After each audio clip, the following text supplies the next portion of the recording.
এই রমজান আসে বারবার, তাগিদ শোনায় তাকওয়ার।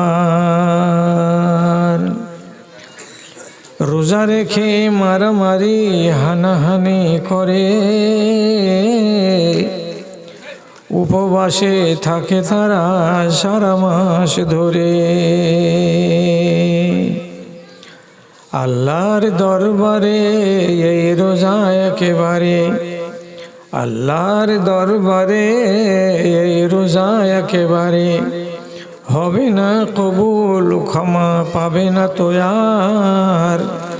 এই রমজান আসে বারবার, তাগিদ শোনায় তাকওয়ার। ইবাদত করে যারা রমজানে পাবে তারা আল্লাহর অশেষ খুশি, করুণা অপার।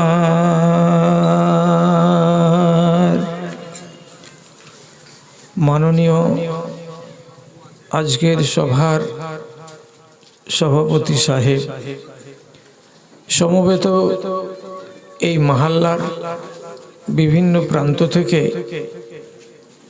বিভিন্ন শ্রেণীর ছোট বড় আমার প্রাণের ভাই ও বন্ধুগণ, তথা যদি আড়ালে থেকে থাকেন আমার স্নেহের মাতা ও ভগ্নীগণ, আল্লাহর শুকরিয়া আদায় করি আমরা যে মহান আল্লাহ রাব্বুল আলামিন আমাদের মতো পাপী তাপী মানুষগুলোকে নিজেদের মার্জনার জন্য এবং আমার আখিরাতের জীবনকে মরবার আগে যেন ঠিক করে নিতে পারি তার জন্য এখন পর্যন্ত বাঁচিয়ে রেখেছেন এবং আমাদেরকে রমজান পালনের মাধ্যমে তার নৈকট্য লাভের একটা সুন্দর সুযোগ এনে দিয়েছেন। বন্ধুরা, রমজান সম্পর্কে অনেক কথা জানার আছে, শেখার আছে। কিছু কথা শেখা হলো, কিছু কথা আর হয়তো আমার মুখ থেকে শুনবেন, সেখান থেকে শিখবেন। 12টি মাস, আরবি মাস, এই যে নামগুলো মুহররম, সফর, রবিউল আউয়াল, রবিউল সানি, এই করে চলতে চলতে 12খানা মাস যে নাম আছে, তার 9 নম্বর মাস হচ্ছে রমজান। এই মাসগুলোর নাম আরবরা তাদের নিজেদের সিজন অনুযায়ী রেখেছিল। ওদের নিজের এটা বিবেকসম্মত এবং তাদের নিজের ইচ্ছা মতো তৈরি করার নাম। রমজানকে রমজান কেন বলা হলো, এটা একটা জানার জিনিস। এবং রমজান মাসটাকে তারা এ রোজার মাসের সঙ্গে কেন জুড়ল, তাহলে জেনে রাখতে হবে রমজ শব্দটার মানে হচ্ছে জ্বালিয়ে দেওয়া, পুড়িয়ে দেওয়া, ছাই করে দেওয়া, বিলীন করে দেওয়া। যখন তারা এই রমজান মাসের রোজাকে পেয়েছিল তখনকার সিজনটা ছিল অত্যন্ত খরা প্রবণ এবং গরমের কাল। আর আপনি তো জানেন যে আরব দেশের মাটিতে যখন গ্রীষ্মকাল আসে তখন কতটা তাপ হয়। আমরা ভারতবর্ষের মাটিতে যখন আমাদের 37 ডিগ্রি সেলসিয়াস তাপমাত্রা হচ্ছে তখন আমরা হাঁসফাঁস করছি, সহ্য করতে পারি না গরমকে। অথচ তাদের দেশে 40 পার করে যায় তাপমাত্রা। আর এই কঠিন গরমের দিনে ভাগটা পড়েছে কার? রমজান মাসের।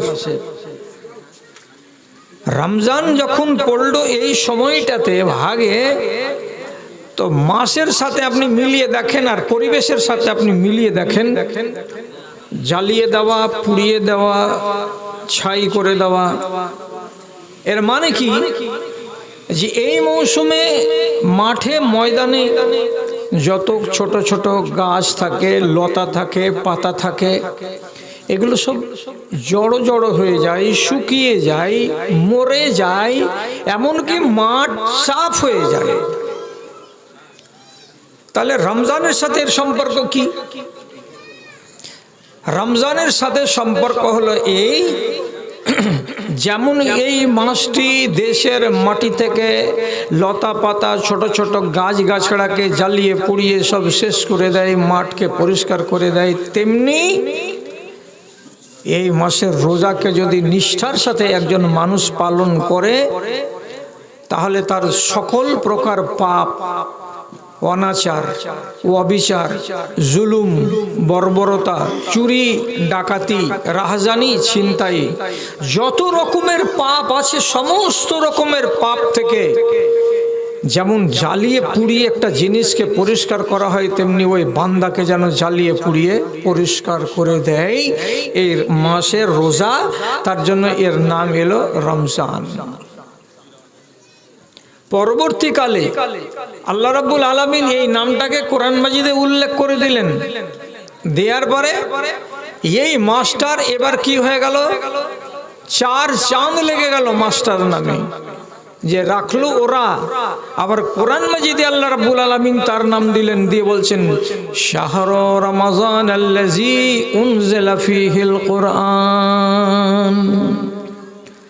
যখন কোরআনের ভাষাতে রমজান শব্দ চলে এলো, তখন রমজানের ফজিলত ত্রিগুণ চতুর্গুণ বেড়ে গেল। এবার খেয়াল করেন, এই মাসটা নবম মাস, এর ফজিলত কত! যে রাসূলুল্লাহ যখন এই মাসটা আসতেন, তখন এই মাসটাকে ওয়েলকাম করবার জন্য, তাকে স্বাগতম জানাবার জন্য মিম্বারে খাড়ো হতেন। আর খাড়ো হওয়ার পর আনন্দ চিত্তে, প্রফুল্ল চিত্তে সাহাবীদের দিকে তাকিয়ে তিনি বলতেন, আইয়ুহান নাস কাদ আতাকুম শাহরুন আযীমুন ওয়া শাহরুন মুবারাকুন।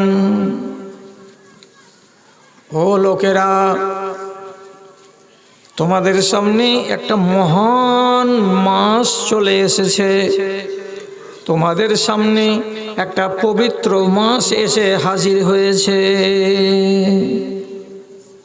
পরের কথাটা থাক 5 মিনিট, গোড়াতে ভাষাটা কি বলছেন নবীজি? তোমাদের সামনে একটা মাস এসে গেছে, যে মাসটার নাম কি দিলেন রসুল? রমজান। তো নাম পেয়েছি কোরআনের কাছ থেকে, কিন্তু তিনি আবার কি বলছেন? শাহরুন মুবারাকুন ওয়া শাহরুন আযীমুন। এই এক বিশাল মাস তোমাদের সামনে এসে গেছে। বিশাল কেন? এটা থেকে 32 দিন হয় মাসে? তা তো নয়। এই মাসে কি সূর্যটা আমাদের সামনে 16 ঘন্টা থাকে?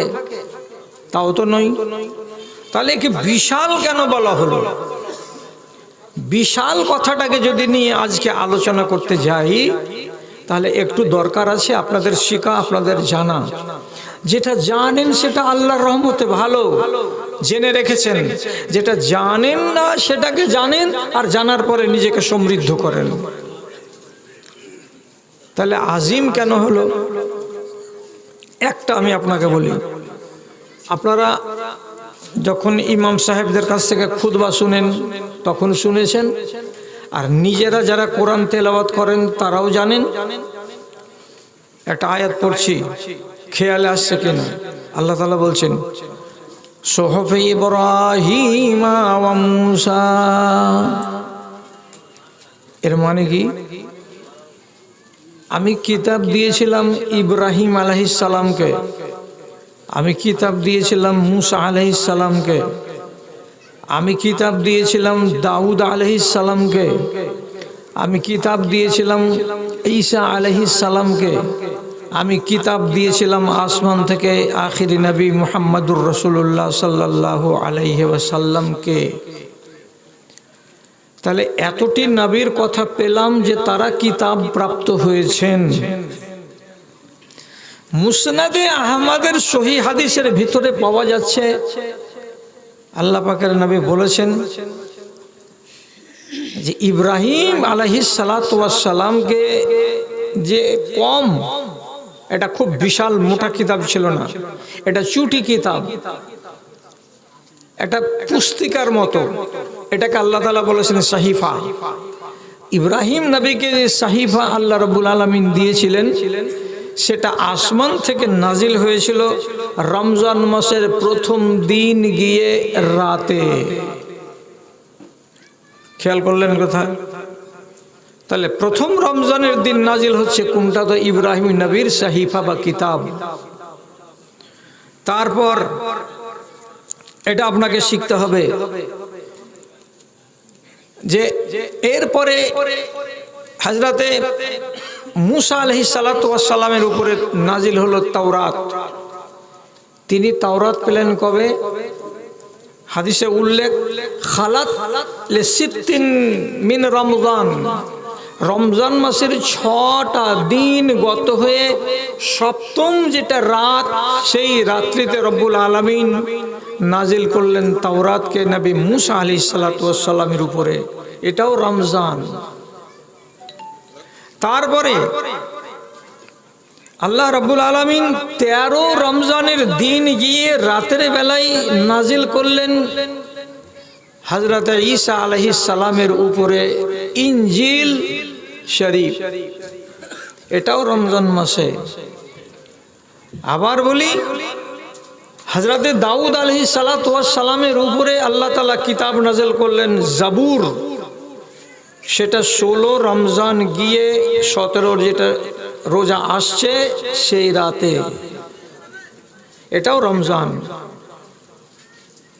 এবং 24 রোজাকে গত করে 25 রোজার রাত যেদিন, সেই দিন রাত্রিবেলায় বিজোড়া রাত্রিতে আল্লাহ রাব্বুল আলামিন কোরআন মজিদকে লৌহে মাহফুজ থেকে নিচে নামিয়ে দিলেন এক দফে প্রথম আকাশে।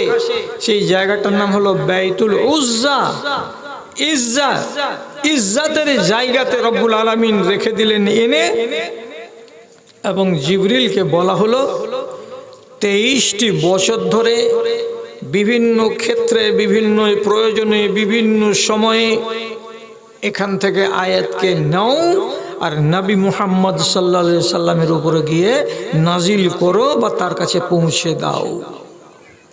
তাহলে আমার মুসল্লি ভাইরা, আপনারা জানতে পারছেন যে এই মাসেই এলো ইব্রাহিম নবীর কিতাব, এই মাসেই এলো দাউদ নবীর কিতাব, এই মাসেই এলো নবী মুসার কিতাব, এই মাসের ভিতরেই নাজিল হলো নবী ঈসা আলাইহিস সালামের কিতাব, এই মাসের ভেতরে নাজিল হলো আল্লাহর পক্ষ থেকে আসা কোরআনে মাজিদ আমার নবীর উপরে। তাহলে আপনি বলেন যে এই মাসটার মতো মহান মাস আর কোনটা আছে আপনার নজরে? আপনি নিজে একবার বিচার করেন। কেন মহান নয়? কেন মহান নয়? আল্লাহ তাআলা নিজে বলছেন কিতাবুন আনজালনাহু ইলাইকা লিতুখরিজান নাসা মিনাজ জুলুমাতি ইলান নূর। এই কিতাবখানা আপনার উপরে নাজিল করলাম এই জন্য যে আপনি এই কিতাবখানা পড়ে মানুষকে অন্ধকার থেকে হাত ধরে টেনে নিয়ে আসবেন আলোর দিকে। মানুষ অন্ধকারের গহ্বর থেকে উঠে চলে আসবে কোন দিকে? তো উজ্জ্বলের দিকে, আলোর দিকে, মানে জান্নাতের দিকে। আমি এই জন্য আপনার কাছে এই কিতাবটাকে পাঠালাম। আপনি নিজে ঠান্ডা মাথাতে একবার ফয়সালা করে বলুন, যদি আল্লাহ রাব্বুল আলামিন এই কিতাবখানা না দিতেন তো আবু বকর সিদ্দিকের মতো শ্রেষ্ঠ মানুষ উম্মতে মুহাম্মাদির ভিতরে, যার ঈমানকে এক পাল্লায় রেখে আর সারা জগৎবাসীর ঈমানকে আর এক পাল্লায় রেখে যদি ওজন করা যায়, তো নবীজি বলছেন লা রাজাহাত, আবু বকরের ঈমানের পাল্লাটা ভারী হয়ে যাবে। এত বৃহৎ ঈমানের মানুষটা, তিনি আলোর দিশা পেতেন, যদি কোরআন না থাকতো পেতেন না। তিনার জিন্দেগিটা বরবাদ হয়ে যেত। হযরতে উমরের মতো জলিলুল কদর সাহাবী, যে লোকটা দুনিয়াতে বসে বসে একটা ভাবনা ভাবে, আর ওর ভাবনাটাকে আল্লাহ রাব্বুল আলামিন আরশে আজিম থেকে কোরআনের আয়াত বানিয়ে দুনিয়াতে পাঠিয়ে দিচ্ছেন, তাহলে তার মস্তিষ্ক কত উর্বর এবং তার মগজকে রব্বুল আলামিন কত তীক্ষ্ণ করেছিলেন এবং তাকে আল্লাহ তাআলা কত জ্ঞান দিয়েছিলেন, এটা অনুমান করতে পারেন আপনি? সেই মানুষটার মতো লোকটা কি ঈমান পেত? অন্ধকারে ডুবে থেকে যেত যদি কোরআন মাজিদ না আসতো। আশারায়ে মুবাশশারা, যে সমস্ত লোকগুলোকে আমরা বলি এরা 10 জন জান্নাতি, এরা সমস্ত, এদের আগেকার ইতিহাসকে আপনি পড়ে দেখবেন, এদের বাপ মুশরিক, এদের মা মুশরিক, এদের বংশ মুশরিক, এরা সবাই হলো বুত পূজারী, এরা মাটির খোদাকে বিশ্বাস করা লোক। আর এই বুতের পূজা করে করেই করে করেই হঠাৎ করে নবীজি যখন তাদের সামনে কোরআনের কথা তুললেন, তখন পরিবর্তন হয়ে গেল মিজাজ, পরিবর্তন হয়ে গেল সমাজ, পরিবর্তন হয়ে গেল চিন্তাধারা। কে বদলালো? আল্লাহর কিতাব। আল্লাহ তাআলা নিজে বলছেন লিতুখরিজান্নাসা মিনাজ জুলুমাতি ইলান নূর। তাহলে যেই কিতাবখানি রমজান মাসে এলো মানুষের কল্যাণের স্বার্থে, অন্য মাসে রব্বুল আলামিন দিলেন না, তাহলে এই মাস মহান নয় তো আর কোনটা মাস মহান? এই জন্য রাসূলুল্লাহ খুতবা দিতে গিয়েই মানুষকে বলেছেন, এই মানুষেরা একটু সাবধান হও, একটু সতর্ক হও, একটুখানি প্রস্তুতি নাও। তোমাদের সামনে একটা বিশাল বড় মাস চলে এসেছে। এর বিশাল মানে কি? এর ফজিলত অনেক, এর গুরুত্ব অনেক, এর বৈশিষ্ট্য অনেক। যেদিক দিয়ে বিচার করবে এই মাসকে, অন্য মাসের তুলনায় তোমরা আগে পাবে, একে পিছে পাবে না। কাজে এর প্রতি তোমরা সজাগ হও। ভাইরা আমার, অনেক বৈশিষ্ট্য, তার ভেতরে একটা বৈশিষ্ট্য আপনাকে বলি, খেয়াল করুন। আল্লাহ রাব্বুল আলামিন নাই বলছেন ইন্না আমালা বানি আদমা, বানি আদমের আমল, আপনি যেটাই করবেন, টাকা পয়সা দান করলেন, 2 রাকাত নামাজ পড়লেন, কোনো মিসকিনকে কোনো খেতে দিলেন, কিছু করলেন, যে ধরনের একটা ভালো কাজ করেন, তো নবীজি বলছেন ওকে সওয়াব দেওয়া হয়। কতটি দেওয়া হয়? মিন আশরে আমসালিহা ইলা 700 যায়ফিন, 10 দেওয়া হয়, কাউকে 10 থেকে বাড়িয়ে 100 দেওয়া হয়, কাউকে আবার 200 দেওয়া হয়, কাউকে ওই নেক কাজটার ফজিলত বা সওয়াব 600 দেওয়া হয়, এমনকি দিতে দিতে 700 পর্যন্ত তাকে দেওয়া হয়। একটা নেকি করলাম, 10 থেকে পেতে পেতে পেতে পেতে আমার ইখলাস, আমার পবিত্রতা, আমার নিয়ত, বিভিন্ন গুণের বৃদ্ধিতে ওই সওয়াবটা 10 থেকে 700 পর্যন্ত যেতে পারে। তো ঠিক তেমনি হওয়া উচিত। আমি একটা রোজা রাখলাম, তো আল্লাহ তাআলা আমাকে একটা রোজার সওয়াব 700 পর্যন্ত দিবেন, এটা তো নিয়ম হয়ে গেল। কিন্তু রব্বুল আলামিন বলছেন, আল্লাহর নবীকে বলছেন কি, ইল্লাস সাওম, ও লোকেরা সাদকার সওয়াবটাকে 10 থেকে 700 করো, নামাজের সওয়াবটাকে 10 থেকে 700 করো, সত্য কথা বলার সওয়াবকে 10 থেকে 700 করো। কাউকে মিথ্যা অপবাদ না দেওয়ার নেকিটাকে 10 থেকে 700 করো, ঠিক আছে, কিন্তু রোজাটাকে তোমরা এমন হিসাব করিও না। ইল্লা সম, রোজাকে অঙ্কের ভেতরে রাখিও না। কেউ যদি রোজা করে তো তাহলে তাকে 10 থেকে 700 নেকি দেওয়া যাবে, এটা কথা নয়। কত হবে আল্লাহ? ওই যে রোজাটাকে ছেড়ে দাও, তোমরা হিসাবের ভেতরে আনিও না। তো কি করতে হবে তাহলে? এটা আমরা তো শুনবো, জানতে চাইবো যে রোজার সওয়াব কত। আল্লাহ তাআলা বলছেন ফাইন্নাহু লি ওয়া আনা আজজি বিহি, রোজাটা হলো একমাত্র আমার জন্য, রোজাটা হলো একমাত্র আমার জন্য। সুতরাং আমি জানি আমার বান্দার রোজার সওয়াব কত দিতে হবে। 700 দিতে হবে না 7000 দিতে হবে না 7 লক্ষ দিতে হবে, ওটা আমার উপরে ছেড়ে দাও, আমি বুঝে নেব। আল্লাহু আকবার। রোজার বেলাতে আল্লাহ তাআলা কি বলছেন? এটা আমার। নমস্কার আল্লাহর নয়? তখন কেন আল্লাহ তাআলা বললেন না যে এটা আমার? সাদাকা কার? তো আল্লাহর। আল্লাহ কেন দাবি করছেন না যে এটা আমার? সবই আল্লাহর, কিন্তু খাস করে রোজাকে বলছেন এটা আমার। একটা বুঝাবার একটি মাত্র উদ্দেশ্য হলো এই, রোজার ফজিলত এর মোকাবেলা করা সম্ভব নয়, এবং এর ভেতরে এমন একটা বৈশিষ্ট্য আছে যেই বৈশিষ্ট্যটা অন্য ইবাদতের ভেতরে নাই। এই জন্য আল্লাহ তাআলা বলছেন খুশি হয়ে যে এটা আমার, কাজে আমার উপরে ছেড়ে দাও, আমি কত বদলা দেব। অনেক কারণের ভেতরে একটা কারণ বলছি, রব্বুল আলামিন রুজি দাতা, রুজি দেন, কিন্তু তিনি কি জীবনে কোনো রুজি গ্রহণ করেন না? উনি কি জীবনে কোনোদিন বিরিয়ানি, ফ্রাই রাইস, মাংস ভাত, এই সেই আবি ঝাবি যতগুলো আমরা খাই, রব্বুল আলামিন তো সাপ্লাই দেন উপর দিক থেকে। তিনি হলেন রাজ্জাক, কিন্তু তিনি কি নিজে গ্রহণ করেন? তো করেন না। তাহলে আল্লাহর চরিত্র কি? দেখেন, দুটা চরিত্র বলছি আজকে, মাত্র দুটো বলছি, খেয়াল করেন এদিকে। আপনারা রোজ পড়ছেন কিন্তু তরজমা জানেন না। লা তাখুযুহু সিনাতুন ওয়ালা নাওম, আল্লাহ তাআলাকে জীবনে কোনোদিন ঘুম আসে না। আল্লাহ রাব্বুল আলামিন জীবনে কোনোদিন তাকে ঢুলন আসে না। একটা ঢুলে যাওয়া আর একটা ঘুমিয়ে যাওয়া। ঢুলে পড়া মানে কি? বসে বসে এমনি করে একটু করে চোখ লেগে গেলে মানুষ কি করে? ঝুঁকে।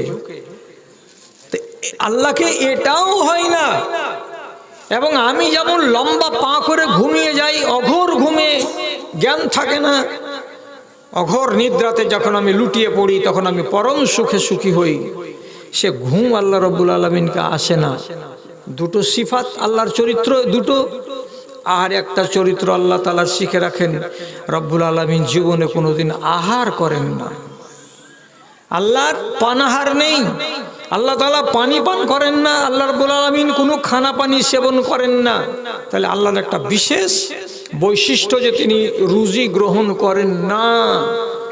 এবার আপনার রোজাটাকে কেন বললেন এটা আমার? তাকান, আপনি রাত 4:35 খানা বন্ধ করেছেন, পানি খেয়ে নিয়েছেন, নেওয়ার পরে পানি বন্ধ করে দিয়েছেন, দিয়ে কি সংকল্প করলেন? ইনশাআল্লাহ সূর্য ওঠা থেকে শুরু করে জোহর পর্যন্ত, জোহর থেকে নিয়ে আসর পর্যন্ত, আসরের পর থেকে নিয়ে 5:45 পর্যন্ত, এর লম্বা সময়ের ভেতরে আমি পানি পান করব না, আমি খানা গ্রহণ করব না। না খেয়ে থাকবেন বলে আপনি সংকল্প করলেন। না খেয়ে থাকা কার স্বভাব? 5 মিনিট আগে বললাম, আল্লাহর স্বভাব। আল্লাহ তো অনাদি অনন্তকাল থেকে এই চরিত্রের উপরে বিদ্যমান। উনি রুজি গ্রহণ করেন না, উনি খানা খান না। আমি আল্লাহ রাব্বুল আলামিনের ওই সিফাতটাকে ধারণ করতে গেলাম, আমিও খাবো না, আমিও পানি পান করব না। তো আমার মতো দুর্বল মানুষ, আমার মতো একটা জাইফ মানুষ, আমার মতো একটা কমজোর মানুষ এই চ্যালেঞ্জকে গ্রহণ করে নিয়ে কতক্ষণ চলতে পারবো? যখন 13 ঘন্টা হলো তখন আমার 12টা বেজে গেল। আমি তখন হাঁপিয়ে উঠলাম, আর পারি না, রোজা লেগে গেছে, আর চলতে পারি না, আর উঠতে পারি না, এই উমুক আর তুমুক নানান কথা বলে শেষের বেলায় কি করলাম, 5:45 যখন হলো তখন আল্লাহর রুজিকের সামনে পেয়ে বিসমিল্লাহ বলে মুখে দিলাম, ইফতার করলাম। রব্বুল আলামিন বলছেন, রে খ্যাপারা, তোরা আমার একটা সুন্দর চরিত্রকে ধারণ করার চেষ্টা করছিলি না খেয়ে থাকা, কিন্তু তোরা পারলি না। কেন? যে তোরা কমজোর। আমি কোরআনে বলেছি, খোলেকাল ইনসানু দয়ীফা, আমি মানুষকে তৈরি করেছি একেবারে দুর্বল করে। তো তোর মতো এই দুর্বল মানুষটা যখন আমাকে 12 ঘন্টা 13 ঘন্টা না খেয়ে দেখিয়ে দিলি, আমার স্বভাবের খানিকটা তোদের ভেতরে ধারণ করার ক্ষমতা দেখতে পেলাম, তার জন্য আমি খুশি হয়ে তোদের উপরে সন্তুষ্ট হয়ে আমি আজ তোদেরকে সার্টিফিকেট দিয়ে বলছি, এ রোজা আমার, এই রোজা আমার। অতএব এর বদলা যা দিতে হবে আমাকেই দিতে হবে। আমি জানি আমি আল্লাহ, আমি কাকে কতটা দেব আর আমি কাকে কতটা দেব না। তোমাদেরকে এখানে এই অঙ্ক ফলাতে হবে না। তাহলে ফজিলত কত এই মাসের। আবার বলি আপনাকে একটা কথা মাথায় রাখেন, হাদিস বড় দামি দামি হাদিস, যেগুলো প্রসিদ্ধ হাদিস আমাদের সামনে আছে সেগুলো হলো 6খানা। এর আড়ালে আরো হাদিস আছে সুন্দর সুন্দর, যেগুলো সহিহ হাদিস, এগুলো বহু আলেম পড়েন না। আর না পড়ার কারণে যখন কাউরে মুখ থেকে শুনতে পাই কোনো নতুন কথা, তখন বলে হ্যাঁ যা তা কথা, এগুলো হাদিসে নাই, এগুলো জয়ীফ কথা, এগুলো দুর্বল কথা, এগুলো কথার কোনো ভিত্তি নেই, এই বলে আপনাকে বিভ্রান্ত করার চেষ্টা করে। কিন্তু আপনাকে আমি বলছি আল্লাহর কসম খেয়ে যে আপনি বিভ্রান্ত হবেন না। আর আপনাকে বলছি সহি কথাটাকেই শুনেন, আর সহি কথাটাকে শুনেই হেফাজত করেন, জাল কথাটা নয়। সেটা হলো এই 7টি জায়গা আছে, যেই জায়গাতে আপনি যদি শুধু এমনি করে আল্লাহ তাআলার কাছে নিজের গুনাহগার মানুষ হিসাবে হাত দুখানাকে তুলে খালি মার্জনা চান রব্বুল আলামিনের কাছে, তাহলে সেই জায়গা 7টা গ্যারান্টেড আপনার মার্জনা হবে। কিন্তু এমন একটা জায়গার কথা আজকে আপনাকে বলছি, সেটা ওই 7 জায়গা থেকে আলাদা। উদাহরণ, সহিহ হাদিস আল্লাহ তাআলা নবী বলছেন, শেষ রাতে সারা জগৎ যখন ঘুমাবে, তখন যদি কোনো একটা মানুষ নিজের বিছানাকে ত্যাগ করে ঘরের ভিতরে হোক অথবা মসজিদে হোক 2 রাকাত সলাতুল হাজা, দরকারের নামাজকে পড়ে নিয়ে আল্লাহ তাআলার সামনে নিজের খাকসারি প্রকাশ করে এবং ক্ষমা প্রার্থনা করে, তো আল্লাহ তাআলা বলছেন তুমি ক্ষমা পাবে। এটা তো গভীর রাত, 2:30টা 3টা, এটা প্রতি রাত, এটা আলাদা হয়ে গেল।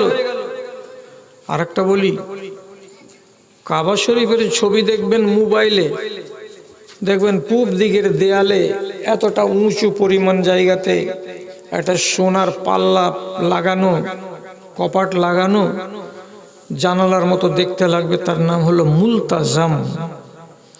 ওইখানে যদি এমনি করে আপনি হাত রাখেন আর রাখার পরে নিজের ফরিয়াদ আল্লাহ রাব্বুল আলামিনকে বলতে পারেন, তো মনে মনে ধরে নেন আমি আল্লাহ তাআলার দরবারে এসে আল্লাহর সামনে দাঁড়িয়ে আমি মনের কথা বলছি।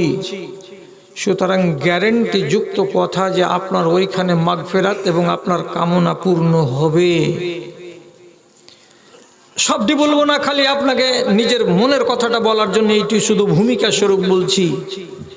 7 চক্কর যদি সাফা আর মারওয়াকে দৌড়ানো হয় হজে গেলেও হবে, উমরাতে গেলেও হবে। সাফা মারওয়া দৌড়াতে গিয়ে আপনার শেষ হবে 7ম চক্করটা উত্তর দিকে মারওয়া পাহাড়ে গিয়ে। মারওয়া পাহাড়ের 7ম চক্কর শেষ করার পরে সোজা দক্ষিণ দিকে মুখ না করে একটু কচ করে কাবা পাবেন, এই কচ দিকে তাকাবেন আর দাঁড়িয়ে দাঁড়িয়ে হাত উঠিয়ে আল্লাহ রব্বুল আলামিনের কাছে যে প্রার্থনাটা করবেন সেটাই রব্বুল আলামিন মঞ্জুর করবেন।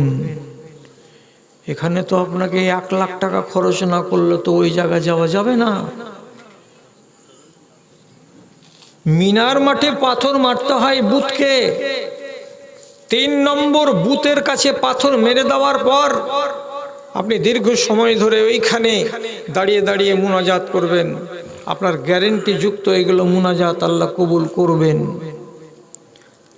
9 তারিখ জিলহিজ্জা মাসের কুরবানির আগের দিন আরাফার মাঠে ফাঁকা মাঠ, খাঁ খাঁ করছে রোদ, আর আপনি এহরাম পরে আছেন, মাথা ঢাকতে পাবেন না, বগলের উপর দিয়ে কাপড় আর নিচে সাদা একটা লুঙ্গি আর উপরে সাদা একটা চাদর চাপিয়ে আছেন। জোহরের ঢিলা থেকে নিয়ে মাগরিব পর্যন্ত ওইখানে আরাধনা করবেন। সেই বুক ফাটা কাঠ ফাটা রোদে বুক ফাটা ক্রন্দন যদি আল্লাহ রব্বুল আলামিনের সামনে করা যায়, আল্লাহ রব্বুল আলামিন বলছেন এই দোয়া রদ করা হয় না, এগুলো কবুল হয়ে যায়। এটাও তো আপনি 4 লাখ টাকা খরচ না করতে গেলে এটা পাবেন না। কেন যে হজের মাঠে আরাফা, হজের কালে আরাফা হবে, তাছাড়া তো আরাফা হবে না।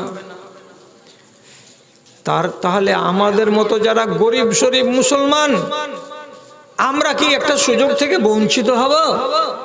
রব্বুল আলামিন দয়া করে দিলেন আমার উপরে, মধ্যবিত্তের উপরে, নিম্ন মধ্যবিত্তের উপরে, গরিবের উপরে, ঝুপড়িতে যে বাস করে তার উপরে, পিডাব্লিউর মাটিতে যে বাস করে তার উপরে। ও মানুষেরা, তোমরা সমানভাবে ভাগিদার হয়ে যাও, আর আমি যে ফ্যাসিলিটিটা দিচ্ছি এই ফ্যাসিলিটিটা তোমরা গ্রহণ করে নাও। কি ফ্যাসিলিটি দিচ্ছেন আল্লাহ? এবার শুনেন, নবীজি বলছেন সালাসুন হাক্কুন আলাল্লাহি আল্লাহ ইয়ারুদ্দা লাহুম দুআ।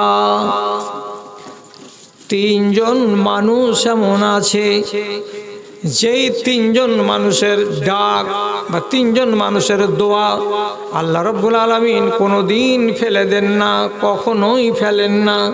তিনার উপরে আল্লাহ তাআলা নিজে বলছেন আমার উপরে হক এটা বর্তে যায়। মানে কি, আমি আল্লাহ তাআলা বলছেন আমি আল্লাহ হয়ে নিজের উপরে এটাকে অনিবার্য করে নিই যে আমার 3 রকমের বান্দার ডাক আমি কবুল করবই করব। সে যেটাই বলুক না কেন আমি তার ডাকে সাড়া দেবই দেব, তার কথা শুনবই শুনব। তার ভেতরে একজন লোকের নামটা বলি, সেটা শুধু এই মাসেই আল্লাহ তাআলা সুযোগটা দিচ্ছেন, অন্য মাসে কিন্তু দিচ্ছেন না।